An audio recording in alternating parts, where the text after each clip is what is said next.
قيامة لجتشون قيامة وانتاتي مالتو سبيسي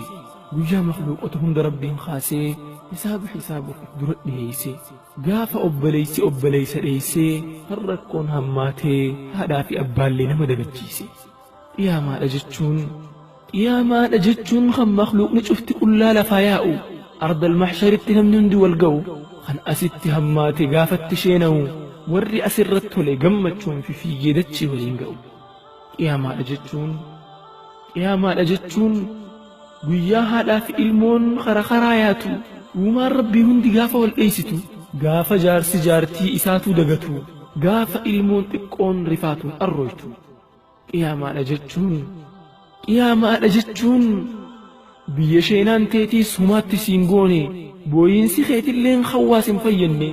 kan jaalalloon kan kee dhufee siin dirmanne kan firri kee tokko sumaahuu yaadanne duuba guyyaa kanaaf nuti maal abdanne hujii khayriitirraa mee maal sinqiifannee maal if duraa qabna kanarraa hojjenne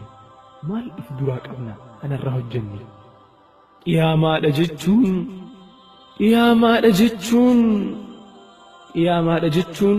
guyyaa namni fedhii lubbuusaa dagatee wal keessa fiiguu satrii irraanfatee jechuudhaan nabiyyiin gaaf tokko dubbatee hogguu kana ummaan teenya Aa'ishaan gaafattee yaa rasuulallahi yaa caalaa ilma namaa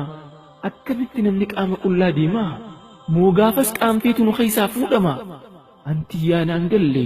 yaa jaalalloo kiyya mee sirri naaf himaa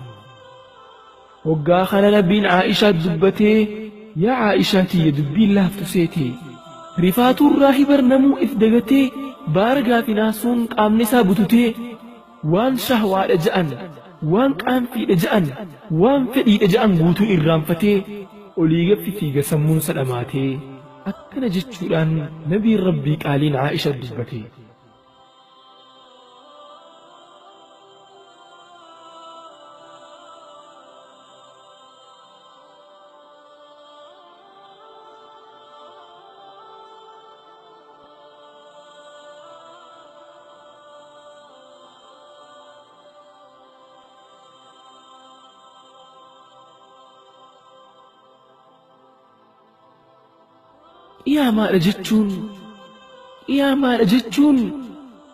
qiyaamaadha jechuun kunoo guyyaa kana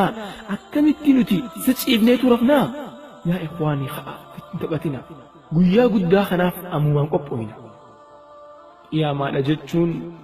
guyyaa rabbiin keenya zaataan nu mul'atu warri harka mirgaa rabbii isaa daawwatu fuulli isaanii ifee kan haalaan addaatu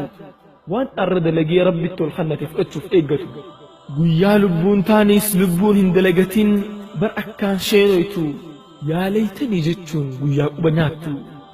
yaa rabbi yaa Allah waa sirraan dhokatu ni beeyta yaa Rahmaan akka qalbiin teenya haalaan si jaallattu nusattari Rahmaan nusattari